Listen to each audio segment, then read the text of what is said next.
네, 룻기 다시 보는 룻기 강의 오늘 마지막 시간입니다. 다음 시간에는 이제 베드로후서로 이제 베드로후서가 시작이 될 것입니다. 보아스는 나오미의 가정에 기업물을 짜가 되어 주기로 결심을 했습니다. 또한 룻에게 계대 결혼의 의무를 감당해 주기로 결정을 했습니다.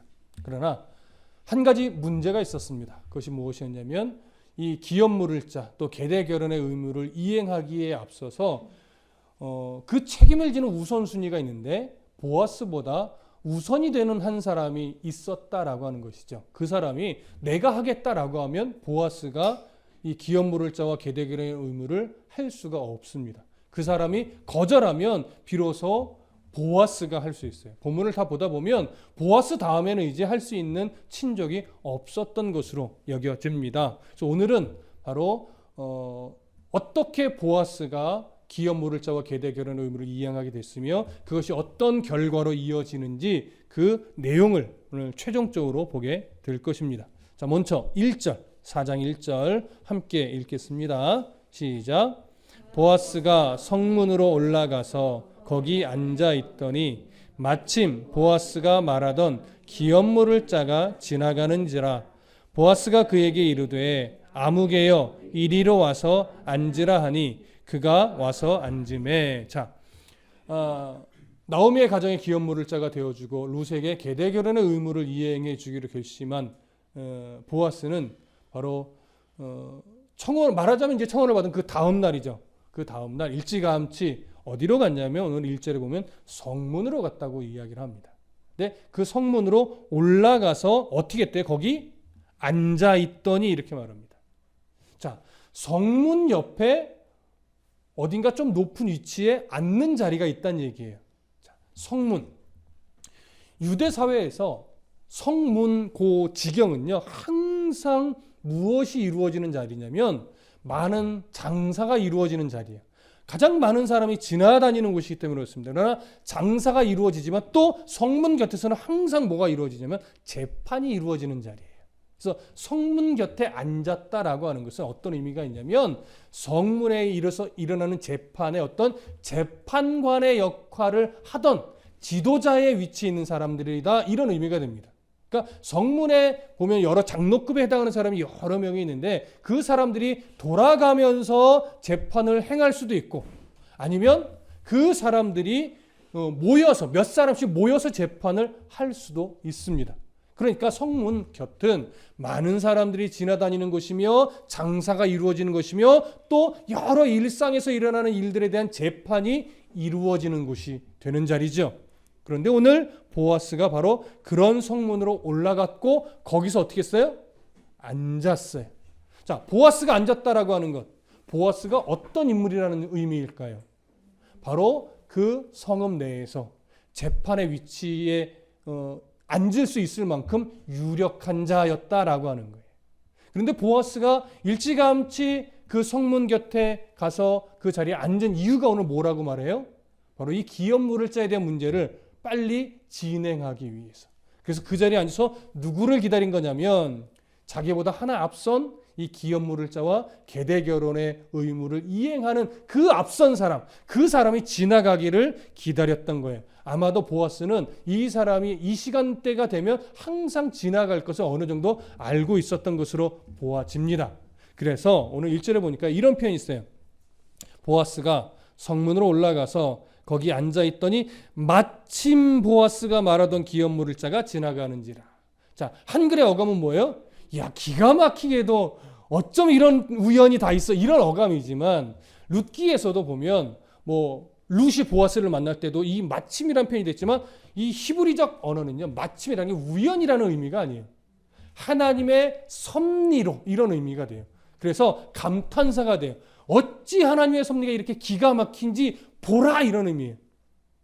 보아스가 이 재판을 위해서 성문에 앉았는데 그런데 보라, 하나님의 섭리로 누가 지나가요?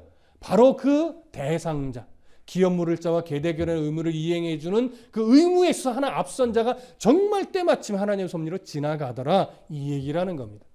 이 말은 결국 이 모든 과정이 일상의 흐름 속에 있는 일이기는 하지만 그 일상의 흐름을 누가 세밀하고 섬세하게 붙잡고 진행해 가신다는 거예요? 하나님이 섬세하게 붙잡고 지나간다라고 하는 거예요. 여느 사람들이 보면 그냥 보편적으로 일어나는 일이에요. 여러분, 오늘 우리의 삶이 그렇습니다. 특히 성도의 삶은요, 우연히 다행이야, 어쩜 그런 일이 있을 수 있어? 기가 막히네. 이렇게 표현하게 될 일이 종종 생기는데, 사실 그런 표현 이면에는 결국 누구의 손길이 그 가운데 함께하고 있다는 얘기예요. 하나님의 손길이 함께하고 있다는 얘기예요. 그래서 세상에서는 우연이 있지만 그리스도인에게 있어서는 우연이 있어요, 없어요? 없어요. 우리도 습관상 우연이다, 다행이다 이런 표현을 쓰는 것뿐이지 그 모든 이면에는 하나님의 기가 막힌 섭리와 손길이 다 있는 거예요. 그래서 성도에게요, 참 어려운 말이긴 한데 성도에게 불행은 없는 거예요. 엄밀히 말하면. 난 왜 이렇게 불행한지 몰라. 이렇게 말하게 되죠. 목사는 뭐 안 그러는데 목사도 그래. 나도 모르게 나와요. 왜? 말도 안 되는 일이 막 겹쳐서 일어나 보세요. 나는 왜 이래? 정말 나는 뒤로 넘어져도 맨날 왜 코가 깨지는 거야? 이렇게 여겨지지만 하나님 그 과정을 통해서 점차 뭘 발견하게 되냐면, 그것이 우연이 아니라 하나님의 섭리 가운데 일어나는 일이었으며, 하나님이 때로는 나를 단련하기 위해서 그런 일이 일어날 때 일부러 막지 않으신 것이구나. 하나님이 주시는 연단일 경우도 있지만 일상 속에서 일어나는 일인데 그걸 하나님이 잠시 막지 않아 주신 거예요. 왜? 그런 과정이 나를 더 하나님께로 가까이 가게 하니까. 여러분, 그래서 성도에게 있어서 우연은 없습니다. 성도에게 있어서 불행은 없습니다. 내가 불행하게 느낄 뿐이지 하나님이 큰 그림으로 놓고 보면 그건 불행한 일이 아닌 거예요. 이걸 깊이 깨달아가는 게 뭐냐면 신앙이 자라는 거예요. 신앙이 자라면 자랄수록 이건 불행한 일이 아니구나. 신앙이 자라면 자랄수록 이거 우연이 아니구나. 신앙이 자라면 자랄수록 역시 우리 하나님 대단해. 우리 하나님 놀라워. 어떤 상황 속에서도 이 고백을 하게 되는 거예요. 그럼 오늘 아주 자연스럽게 일상의 흐름 속에서 보아스가 성문에 앉았고 때마침 기업물을 자의 우선순위 있는 자가 지나갔는데 그건 결코 우연이 아니라 하나님이 아주 세밀하게 특별한 기적과 같은 일은 아니지만 아주 섬세하게 과정들을 지금 만져가고 계시다라고 하는 거, 우린 그 중요한 사실을 오늘 바로 이 한 구절에서 보게 되는 겁니다. 자, 그때 이 보아스가 그 사람을 딱 만나면서 뭐라고 말하냐면 아무개여, 이리로 와서 앉으라, 이렇게 말합니다. 자, 이 사람 이름이 아무개일까요? 아니죠. 이 사람 이름은 중요하지 않다는 거예요. 그래서 아무개여, 이리로 와서 앉으라 했더니 그가 와서 앉았습니다. 이 얘기는 뭐냐면 이제 재판이라고 하니까 꼭 나쁜 일 같지만 이 기업물을 자에 대한 문제를 이제 진행하겠다라고 하는 거예요. 자, 그래서 이제 본격적으로 좀 보겠습니다. 2절부터 6절까지, 룻기 4장 2절부터 6절까지 함께 읽겠습니다. 시작. 보아스가 그 성읍 장로 10명을 청하여 이르되 당신들은 여기 앉으라 하니 그들이 앉음에 보아스가 그 기업물을 자에게 이르되 모압 지방에서 돌아온 나오미가 우리 형제 엘리멜렉의 소유지를 팔려 함으로 내가 여기 앉은 이들과 내 백성의 장로들 앞에서 그것을 사라고 네게 말하여 알게 하려 하였노라.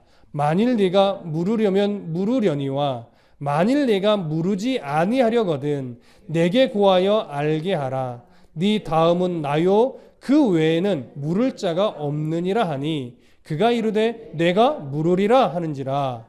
보아스가 이르되 네가 나오미의 손에서 그 밭을 사는 날에 곧 죽은 자의 아내 모압 여인 루색에서 사서 그 죽은 자의 기업을 그의 이름으로 세워야 할지니라 하니 그 기업 물을 자가 이르되 나는 내 기업에 손해가 있을까 하여 나를 위하여 물으지 못하겠노니 내가 물을 것을 네가 물으라. 나는 물으지 못하겠노라 하는지라. 자,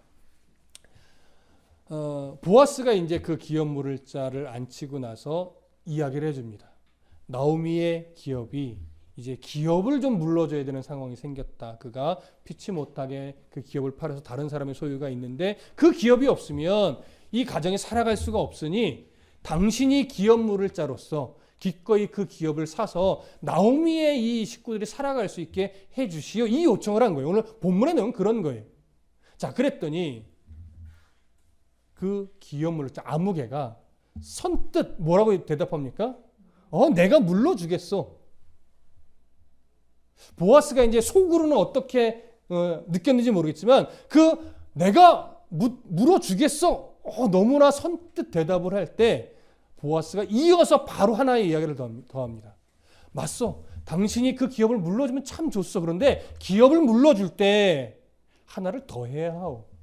그 집안에 바로 말론에 죽고 그 아내가 청산과부가 된 룻이, 모압 여인 룻이 있는데 그 룻에게 계대 결혼을 해줌으로 말미암아 그에게 씨를 줘서 아이를 태어나게 해줌으로 말미암아 그 가정 계속해서 그 기업을 소유할 수 있게 해 주셔야 하오. 이렇게까지 이야기를 합니다. 그랬더니 그 말을 듣는 순간 이 아무개가 뭐라고 이야기합니까? 나는 마음이 바뀌었어. 그 기업을 무르지 않겠어. 왜냐하면 내 기업에 손해가 되니까. 그러니 나는 포기할 테니 당신이 물으시오. 이렇게 이야기를 한 겁니다. 여러분 이 장면이 무슨 내용이냐면 여러분 이미 룻기 앞에서 드렸던 말씀으로 이해를 하시겠지만 처음에 이 사람이 선뜻 내가 기업을 무르겠소라고 하는 것은 뭐냐면 지금 내가 이 기업을 대신 돈을 주고 이 땅을 사서 나오미에게 주었을 때 당장 손해인 듯 같지만 이 사람에게서 손해는 아니에요. 왜? 나오미에게는 아들이 현재 있어요? 없어요? 없어요. 나오미는 이제 나이가 많아요. 그러니까 나오미가 죽고 나면 그 기업은 대를 이어서 기업을 소유할 자가 없기 때문에 누구께 돼요? 바로 이 아무개께 돼요. 근데 당시에는요, 여호수아를 통해서 분배받은 기업 외에는 영원토록 자기 소유로 땅을 삼을 수가 없어요. 왜냐? 희년이 되면 다 원주인에게로 돌려줘야 돼요. 잠시 어떤 사유로 일부의 땅은 사서 내가 그 땅을 다 농사를 짓고 써먹을 수 있으나 희년이 되면 다 돌려줘야 되니까 길어봤자 50년이에요. 내가 남의 땅을 내 것으로 쓸 수 있는 시기는. 근데 이런 경우는 그 땅이 어떻게 돼요? 계속해서 내 소유가 될 수 있는 거예요. 그러니까 이 사람이 땅을 늘리고 싶은 마음이 있었다면 이거는 기회죠. 그래서 선뜻 이 땅을 내가 물러주겠어. 대신 사주겠어. 이렇게 했는데 나오미는 잠자리를 같이 해줘도 애를 낳을 가능성이 없는 나이에요. 그런데 룻은 젊어요. 잠자리를 같이 해주면 얼마든지 아이를 낳을 수 있어요. 그러니 계대 결혼까지 해주면 그 땅은 자기께 될 수 없죠. 돈만 날리는 거예요. 돈만. 그래서 내게 손해가 되니 나는 돈만 날리게 되니 이것을 못하겠어. 보아스 당신이 일을 하시오. 이렇게 된 겁니다. 무슨 말씀 이해되시죠? 그러니 이 아무개가 얼마나 현실주의적이고 이해타산적인 인물인지 우리는 충분히 여기서 알 수가 있습니다. 자, 바로 이런 상황이 이제 또 벌어지자 이제 보아스가 어떻게 반응하는지 함께 보겠습니다. 7절과 8절입니다. 함께 읽습니다. 시작. 옛적 이스라엘 중에는 모든 것을 무르거나 교환하는 일을 확정하기 위하여 사람이 그의 신을 벗어 그의 이웃에게 주더니 이것이 이스라엘 중에 증명하는 전례가 된지라. 이에 그 기업 물을 자가 보아스에게 이르되 네가 너를 위하여 사라 하고 그의 신을 벗는지라. 자, 오늘 룻기에 기록된 이 내용에 보면 어떤 전례 하나를 소개를 해요. 그게 뭐냐면 어떤 일을 증명하는 일을 위해서 어떤 행위를 해요? 신발을 벗어서 그 다른 당사자에게 준다고 이야기하죠. 아마도 세월이 흐르면서 이 전례가 좀 유하게 된 것 같아요. 본래는 어떤 상황이 되는 거냐면 신명기 25장을 한번 가보겠습니다. 이것의 유래가 어디서부터 시작된 것인가? 신명기 25장 7절부터 10절까지 보겠습니다. 신명기 25장 10절까지. 자, 함께 읽겠습니다. 시작. 그러나 그 사람이 만일 그 형제의 아내 맞이하기를 즐겨하지 아니하면 그 형제의 아내는 그 성문으로 장로들에게 나아가서 말하기를 내 남편의 형제가 그의 형제의 이름을 이스라엘 중에 잊기를 싫어하여 남편의 형제된 의무를 내게 행하지 아니하나이다 할 것이요 그 성읍 장로들은 그를 불러다가 말할 것이며 그가 이미 정한 뜻대로 말하기를 내가 그 여자를 맞이하기를 즐겨하지 아니하노라 하면 그의 형제의 아내가 장로들 앞에서 그에게 나아가서 그의 발에 신을 벗기고 그의 얼굴에 침을 뱉으며 이르기를 그의 형제의 집을 세우기를 즐겨 아니하는 자에게는 이같이 할 것이라 하고 이스라엘 중에서 그의 이름을 신벗김 받은 자의 집이라 부를 것이니라. 자, 그럼 무슨 내용인지 이해가 되십니까? 계대결혼의 의무를 마땅히 해줘야 되는 대상자가 그것이 싫다라고 거절하면 이제 동네 사람들이 무엇을 해야 되냐면 그 사람의 신을 벗어서 던진 다음에 그 계대결혼의 대상자가 되는 여자, 그러니까 어른의 입장에서는 며느리가 되고 뭐가 되는 거야? 하여튼 그 여자 시동생이 되는 건가요? 아니죠. 갑자기 생각이 안 나요? 누군지 아시죠? 그 여자가 그 남자에게 가서 얼굴에 침을 뱉어요. 그러니까 이건 왜냐면 당신은 지금 수치스러운 짓을 했다 이거예요. 당연히 그 형제의 집안이 살아갈 수 있도록 대속의 은혜, 구원의 은혜를 베풀어 주는 게 마땅한데 그게 싫다고 거절했으니 당신은 이 마을의 수치요, 부끄러운 짓을 한 것이요, 이런 의미로 침을 뱉고 그 다음에 그 사람의 이름을 한동안 뭐라고 불러요? 신벗김을 당한 자다 이렇게 불러요. 그래서 이 일은 굉장히 수치스러운 일임을 이런 모습으로 드러내는 거였어요. 그런데 오늘 룻기에서는 그렇게 수치스러운 모습처럼 드러나지는 않죠. 아마도 세월이 흐르면서 이것이 그냥 어떤 사실을 증명하는 용도로 많이 바뀐 것처럼 여겨져요. 그러니까 이 수치스러움이 심하지 않으니까 이 사람이 선뜻 나는 못하겠어 이렇게 나온 것으로 여겨져요. 자, 그래서 그런 전례를 따라서 7절을 다시 보시면 옛적 이스라엘 중에는 모든 것을 무르거나 교환하는 일을 확정하기 위하여 사람이 그의 신을 벗어 그의 이웃에게 주더니 이것이 이스라엘 중에 증명하는 전례가 된지라. 이에 그 기업물을 짜가 보아스에게 이르되 네가 너를 위하여 사라 하고 그의 신을 벗는지라. 자, 그 신을 벗어서 누구를 줬겠습니까? 보아스를 줬겠죠. 자, 보아스는 아마도 이 사람이 이럴 것이라고 대략 짐작을 했었을 것으로 여겨집니다. 드디어 모든 이제 권한이 이것을 의무를 이행할 권한이 누구에게 왔어요? 보아스에게 왔습니다. 자, 9절과 10절 함께 읽겠습니다. 시작. 보아스가 장로들과 모든 백성에게 이르되 내가 엘리멜렉과 기련과 말론에게 있던 모든 것을 나오미의 손에서 산 이래 너희가 오늘 증인이 되었고 또 말론의 아내 모압 여인 룻을 사서 나의 아내로 맞이하고 그 죽은 자의 기업을 그의 이름으로 세워 그의 이름이 그의 형제 중과 그곳 성문에서 끊어지지 아니하게 하매 너희가 오늘 증인이 되었느니라 하니. 자, 보아스는 이제 여러 장로들 앞에서 그리고 그 자리에 있던 그 백성들 앞에서 공식적으로 나오미 집안의 기업을 내가 무르겠노라고 선언을 했습니다.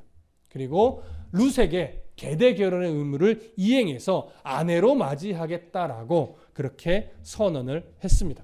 이것을 볼 때 보아스는 정말 말만 앞섰던 사람이 아닙니다. 그리고 자기의 신리만을 추구하던 그런 부류의 사람이 아니었습니다.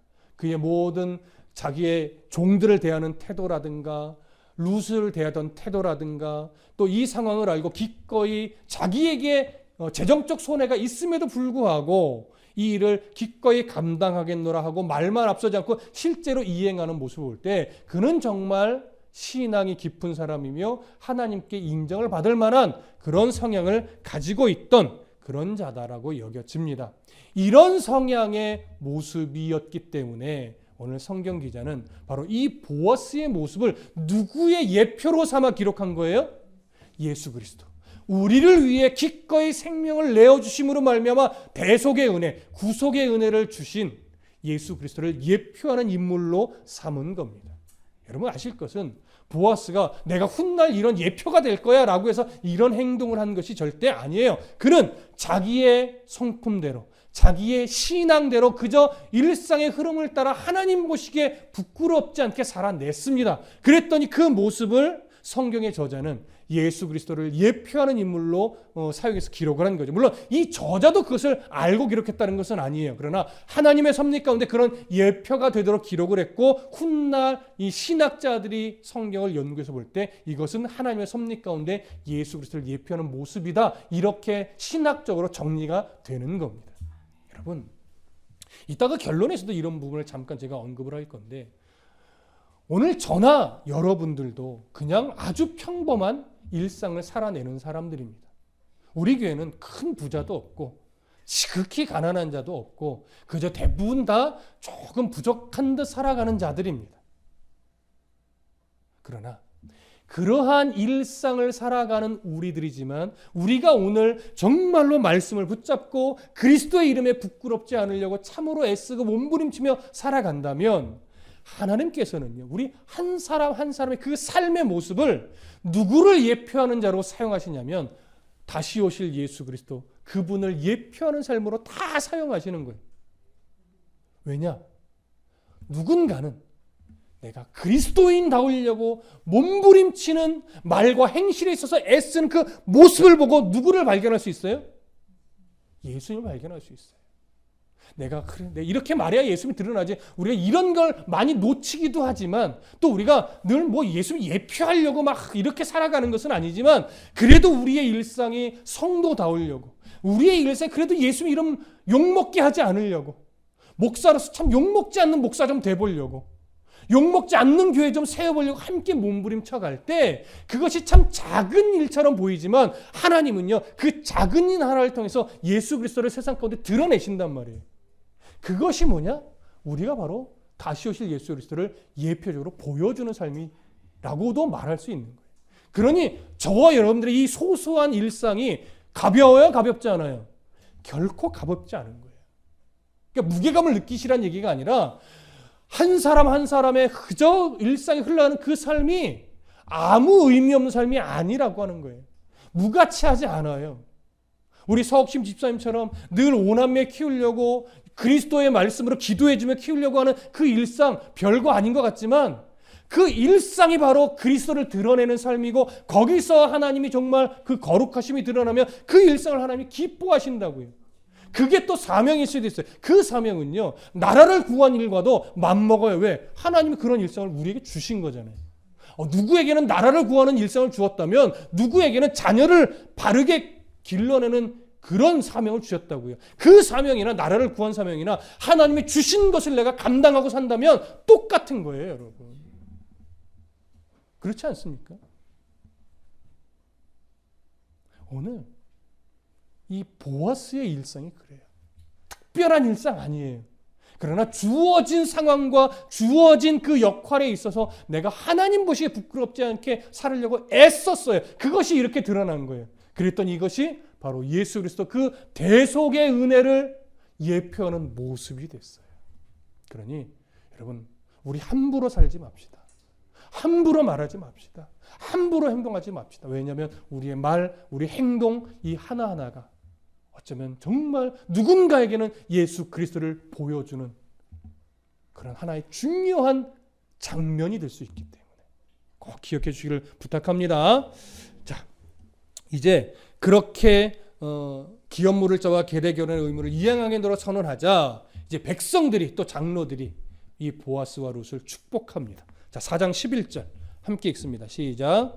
성문에 있는 모든 백성과 장로들이 이르되 우리가 증인이 되나니 여호와께서 네 집에 들어가는 여인으로 이스라엘의 집을 세운 라헬과 레아 두 사람과 같게 하시고 내가 에브랏에서 유력하고 베들레헴에서 유명하게 하시기를 원하며. 자, 이 축복의 내용을 잘 보시면 먼저 이런 말을 해요.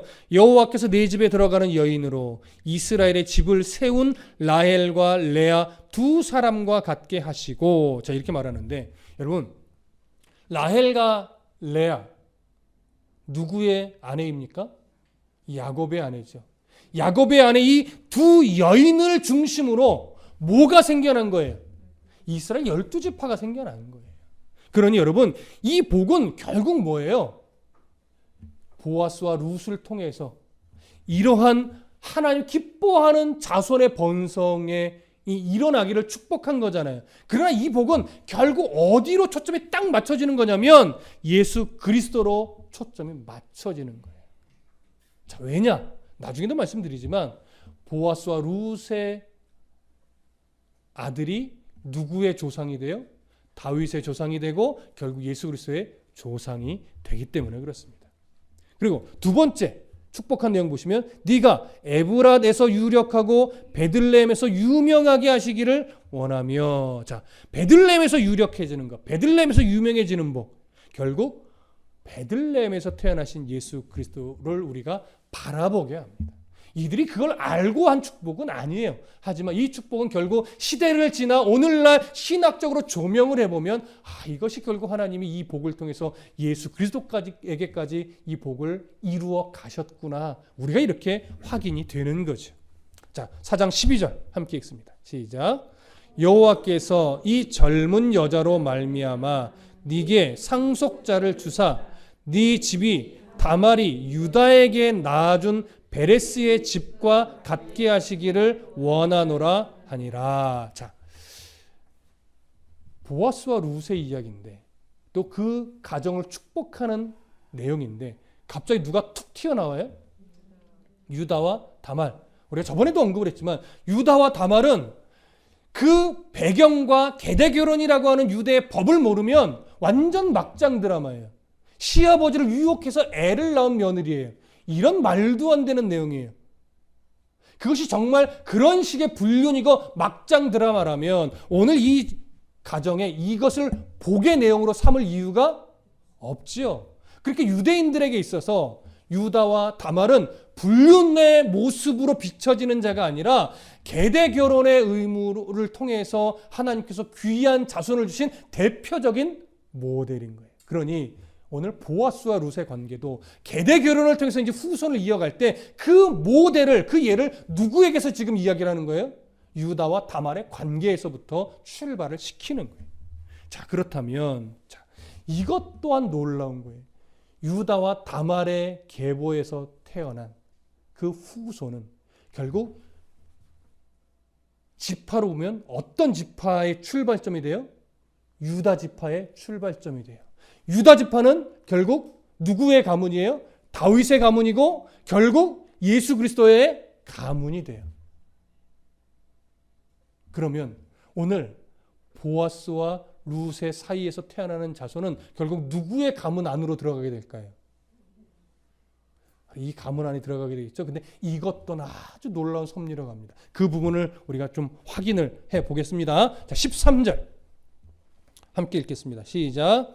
이에 보아스가 룻을 맞이하여 아내로 삼고 그에게 들어갔더니 여호와께서 그에게 임신하게 하심으로 그가 아들을 낳은지라. 자, 보아스와 룻이 계대 결혼을 통해서 결국 하나님께서 동침을 하자마자 아이를 주었습니다. 자, 그래서 아들을 낳았습니다. 사실 이전에 말론과의 관계에서는 하나님이 태문을 의도적으로 막고 계셨죠. 왜? 언약의 땅을 떠난 자에게 그런 아들을 줄 수 없기 때문에, 또 이들이 깨달아야 하기 때문에, 그래서 언약의 약속의 땅으로 돌아와서 거기서 하나님의 섭리 가운데 자손을 이어가야 되기 때문에 하나님은 막고 계셨는데 이제 보아스와의 계대 결혼을 통해서 하나님이 그 태문을 열어 주셨습니다. 그래서 아이를 낳았어요. 자, 그 다음에 14절 15절을 봅니다. 시작. 여인들이 나오미에게 이르되 찬송할지로다. 여호와께서 오늘 네게 기업 물을 자가 없게 하지 아니하셨도다. 이 아이의 이름이 이스라엘 중에 유명하게 되기를 원하노라. 이는 네 생명의 회복자이며 네 노년의 봉양자라. 곧 너를 사랑하며 7 아들보다 귀한 네 며느리가 낳은 자로다 하니라. 나오미가 아기를 받아 품에 품고 그의 양육자가 되니 그의 이웃 여인들이 그에게 이름을 지어주되 나오미에게 아들이 태어났다 하여 그의 이름을 오벳이라 하였는데 그는 다윗의 아버지인 이새의 아버지였더라. 잘 보세요. 이제 중요합니다. 아이가 태어났어요. 그랬더니 동네 사람들이 누구를 축복해요? 나오미를 축복해요. 그러면서 나오미를 축복하면서 뭐라고 말하냐면 14절에 여인들이 나오미에게 이르되 찬송할지로다 여호와께서 오늘 네게 기업물을 자가 없게 하지 아니하셨도다. 그렇게 말하면서 자 16절에 보면 나오미가 아기를 받아 품에 품고 그의 뭐가 됐어요? 양육자가 됐어요. 그리고 17절 그의 이웃 여인들이 그에게 이름을 지어주되 나오미에게 뭐가 태어났대요? 아들이 태어났대요. 자, 이게 맞는 말입니까? 틀린 말입니까? 틀린 말이죠. 나오미의 아들이에요? 나오미의 손자예요? 법적으로 손자가 되니까 나오미의 남편 엘리멜렉의 손자가 되는 거예요. 근데 여기서는 마치 무엇처럼 설명을 해요? 아들처럼. 그런데 계대결혼 법에 의하면 뭐 나오미의 이렇게 아들로 번역을 했지만 사실은 단어를 좀 넓게 보면요 후손이라는 의미도 돼요. 그러니까 굳이 아들이라는 표현에 국한하실 필요는 없어요. 나오미의 후손이 되었다, 나오미의 자손이 되었다 이렇게 보셔도 무방합니다. 그런데 다음 구절을 보면 표현이 바뀌어요. 자, 어디를 보시냐면 이제 18절부터 22절을 봅니다. 자, 함께 읽습니다. 시작. 베레스의 계보는 이러하니라.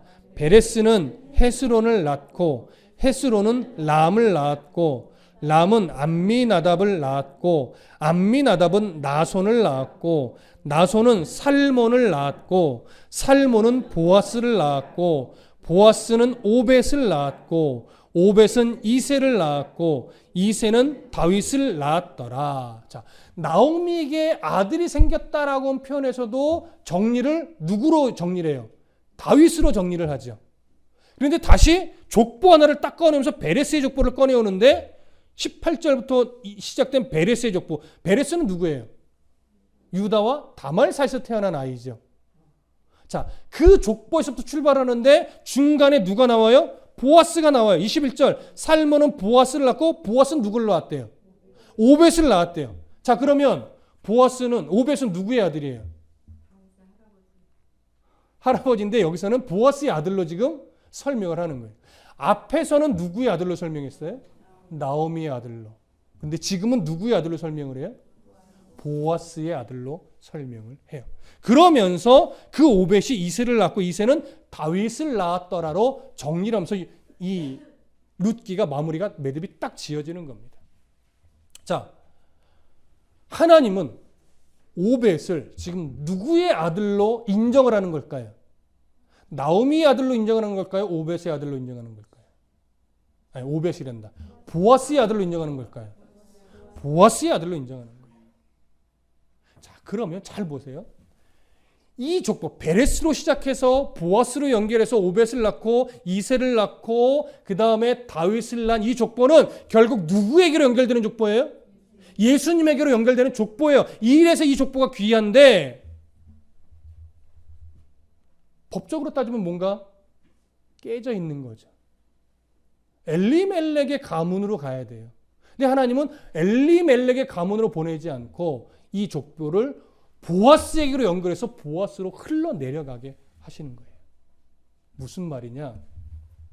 예수 그리스도에게로 이어지는 구속의 족보는 엄밀하게 따지면 온전한 혈통적 족보는 아니에요. 정확하게 표현하면 하나님이 선택하여 끌고 가시는 계보예요. 그러니까 누구의 혈통이냐가 중요한 것이 아니라 하나님이 선택하여 끌고 가시는 그 혈통, 그 역사가 중요한 거라는 거죠. 그래서 이 계보를 우리는 결국 이 계보를 통해서 누구에 대한 소망을 꿈꾸게 만드는 거냐면 예수 그리스도에 대한 소망을 꿈꾸게 만드는 것이고, 이것을 통해서 오늘 우리 또한 다시 오실 예수 그리스도를 바라보는 삶을 살아야 함을 오늘 본문을 통해서 우리는 다시 확인을 할 수 있는 겁니다. 좀 전에도 말씀드렸지만 저는 룻기를 다시 강해를 하고 룻기 전체를 정리하면서 이전의 원고에는 없던 매듭을 좀 지으려고 합니다. 그것이 뭐냐면 바로 오늘 보아스와 룻을 통해서 최종적으로 정리된 이 족보는 하나님께서 예수 그리스도를 향하여 끌고 가신 족보라면, 이제 이 족보는 오늘날 영적 모든 이스라엘에게로 다 퍼져나가서 그 주님이 다시 오실 때까지 한 사람 한 사람을 다 예수 그리스도를 향하여 끌고 가고 계신다라고 하는 것. 어느 한 줄기로 끌고 가시는 것이 아니라 그 모든 영적 이스라엘, 모든 믿음의 백성들을 통해서 예수 그리스도가 오실 때까지 그 모든 백성의 족보를 다 한 곳을 향해서 가게 끌고 가신다라고 하는 거예요. 그래서 나 한 사람이 오늘 어떠한 모습으로 그리스도를 믿으며 섬기며 살아가느냐도 너무 중요하고, 또 나 한 사람이 믿음의 자녀를 어떻게 양육하며 내가 살아가느냐도 너무 중요하고, 교회로 따지면 목회자가 하나님 앞에 어떻게 서 있느냐도 너무 중요하고, 그 목회자가 성도들에게 어떤 영향을 끼치며 교회를 함께 세워가는지도 너무 중요한 거예요. 이런 것들이 어우러질 때 이 하나의 공동체가 예수 그리스도를 향하여 함께 달려가는 믿음의 계보가 될 수 있는 거죠. 그럼 보십시오. 오늘날 수많은 가정이, 수많은 믿음의 가정이 있고 수많은 교회가 있어요. 예수 그리스도의 이름을 표방하는 수많은 교회가 있는데, 예수 그리스도를 향하여 그 족보의 반열에 함께 서 있는 교회, 함께 서 있는 가정은 몇 가정, 몇 교회나 될까요? 여러분, 우리가 주야라는 소리가 나오는 이유는 세상에 있는 교회와 목회자와 성도를 바라볼 때 우리 귓가에 너무나 안타까운 소식이 많이 들리기 때문에 야, 몇 교회나 될까? 이런 선입견이 딱 들어와서 주야라는 소리가 나오는 거예요. 물론 저도 그래요. 그러나 여러분, 정말 넓게 보면 우리 귓가에 잘 안 들려서 그렇지, 그 족보에 이 예수 그리스도로 향하고 달려가고 있는 이 족보에 정말 아름답게 하나님이 세워가는 교회도 많고, 세워가고 있는 목회자도 많고, 성도도 많고, 가정도 많이 있습니다. 그래서 너무나 안 좋은 이 정보들이 가득한 이 시대에 여러분 좀 가능하면 좋은 소리들을 좀 들으려고 애를 쓰고, 좋은 어떤 모델이 되는 사람들의 이야기를 듣고 그것을 전달하는 일을 좀 많이 하셨으면 좋겠어요. 한때 뭐가 유행이었냐면 이 퍼나르는 거. 뭐예요? 큰일이야, 이게 문제래, 퍼나르고. 우리나라가 무슨 뭐가 된대, 퍼나르고. 한국교회 심각해, 큰일이야, 퍼나르고 하다 보니까 대부분의 교회 안에 뭐가 생겨요? 불안감이 생겨요. 그래서 제가 몇 년 전에 뭘 강의를 했어요? 요한계시록을 2년에 걸쳐 강의를 한 거예요. 2년에 걸쳐 요한계시록을 정말 수많은 책들과 함께 씨름해서 보다 보니까 그리스도인에게 있어서 종말은요, 말세는요, 두려움의 날이 아니에요. 내가 예수를 믿는 백성이라면, 요한계시록 뭘 말하냐면, 믿음의 백성이라면 종말의 시대를 두려워하지 말아라. 너희들은 이미 내 백성이고 나의 나라의 백성이고 너는 하나님의 소유된 백성이니까 종말에 아무리 난리와 난리 소문이 가득해도 너희들은 걱정하지 말아라. 이게 계시록의 최종 결론이에요. 그러나 누구는 걱정해야 된다? 예수 그리스도를 떠나 있는 자, 예수 그리스도를 대적하고 있는 자, 그런 자들은 두려워해야 돼요. 그래서 예수 그리스도를 대적하는 백성들은 두려움에 떨어야 되지만 사실 그들은 그게 두려운 건지도 몰라서 안 떨기는 해요. 그러나 교회를 떠나거나 신앙에 믿음의 백성인데 잠깐 떠나 있는 자들은 이런 메시지를 통해서 뭘 갖는 거예요? 경각심, 경고. 그래서 다시 뭐 하라고? 돌아오라고. 경각심과 경고가 초점이 아니라 그것을 갖고 뭐 하라고? 돌아오라고. 회복하라고. 그러니까 회복한 이후에는 두려워할 이유가 있어요? 없어요? 없어요. 이 분별이 잘 가지셔야 돼요. 그래서 여러분 요즘에 TV만 틀고 TV에도 채널이 얼마나 많습니까? 기독교 방송부터 해가지고 하다못해 천주교 불교 방송까지도 그냥 틀면 나오는데 인터넷 들어가 보십시오.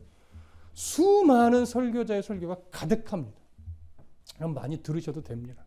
그러나 한 가지 분별할 것이 있습니다. 한 가지 분별. 뭐냐면 일단 그 설교의 출처가, 그러니까 설교를 하는 자든 그 설교를 내보내는 어떤 사이트든 이것이 건강한 곳인가,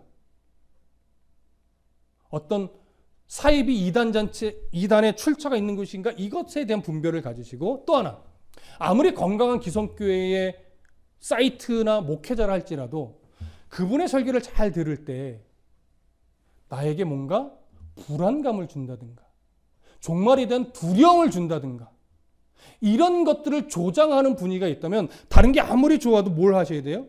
이것 좀 조심해야 되겠는데, 이런 마음을 가지셔야 돼요. 그래서 우리를 볼 때, 우리의 말과 행실과 삶을 볼 때 많은 다른 사람들이 예수 그리스도를 느끼고 평안을 느끼고 기쁨을 느끼고 이럴 때 우리가 그리스도의 족보를 향해 함께 어떻게 믿음을 향해 함께 달려가는 거예요. 그런데 왜곡된 이야기를 들으면, 왜곡된 어떤 사상을 내가 자꾸 접하게 되다 보면 나를 통해서 건강한 예수 그리스도가 드러나는 것이 아니라 이상한 불안감, 이상한 걱정, 헛된 열심, 이런 것들에 빠지게 돼요. 여러분, 한동안 많이 드러났지만 신천지 실체라고 하는 뉴스, 다큐처럼 뉴스가 많이 나오잖아요. 거기에 제가 최근에, 이전에 있었던 건데 최근에 본 거 이런 얘기가 있어요.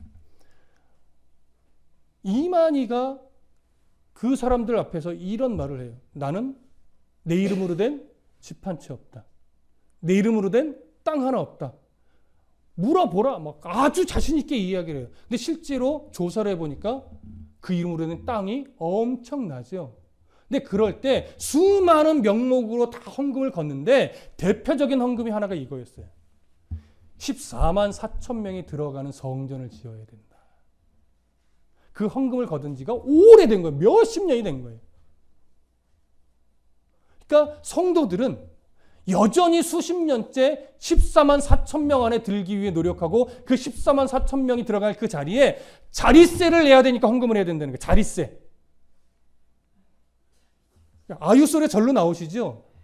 그런데 여전히 그 14만 4천 명이 들어가는 성전 부지는 구해지지도 않았고 건축을 시작하지도 않았고 그 용도라고 표기된 데 가보면 건축의 움직임이나 이런 거 아무것도 없는 그냥 허름한 집 몇 채 있는 거. 그런데 그 사람들은 거기서 빠져나와요? 못 빠져나와요? 못 빠져나와요. 잘못된 사상과 잘못된 성경적 가치가 온몸을 싸고 있으니까 그것이 얼마나 어처구니 없고 얼마나 말도 안 되는 것인지 깨닫지 못하는 거예요. 근데 거기에 그들을 올가매고 있는 아주 중요한 고리 하나가 뭐냐면 두려움이에요. 무슨 두려움이요? 14만 4천에 못 들어가면 어떻게 하지?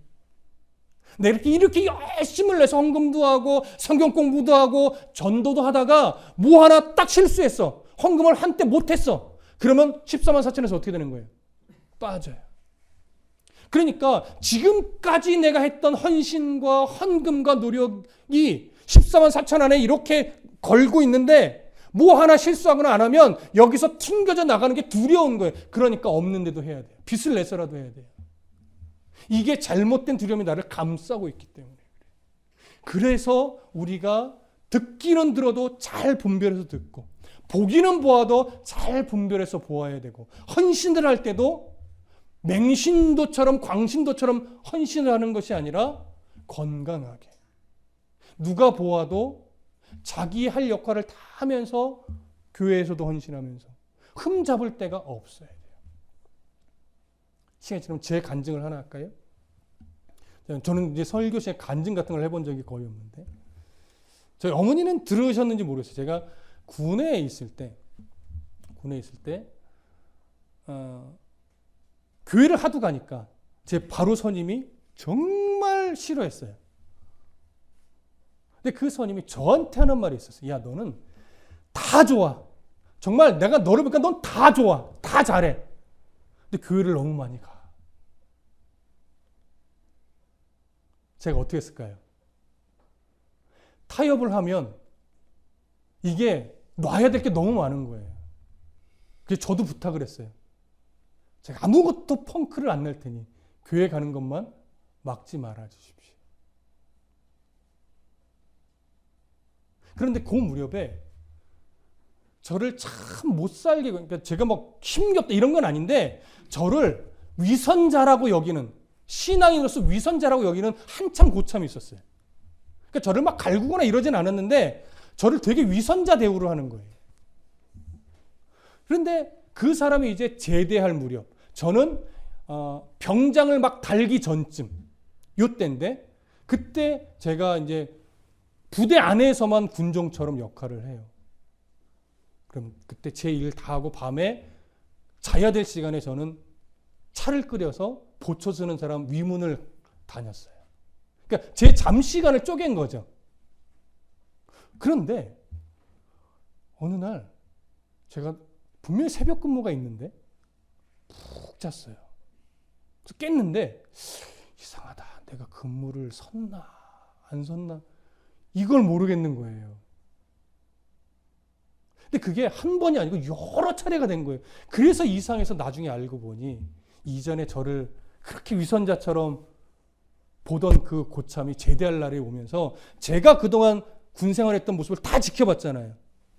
그 제대할 무렵에 저한테 그 얘기를 하더라고요. 야, 나 너를 참 위선적으로 봤는데 너 위선자가 아니더라. 너 참 정말 너 신앙인 같더라. 그러니 내가 제대할 때 난 이제 할 일도 없으니까 너 근무 내가 서줄게. 그래서 그 고참이 제대할 때까지 저는 밤에 초소 다니면서 위문하고 근무 안서 저는 푹 자고 그랬던 기억이 있습니다.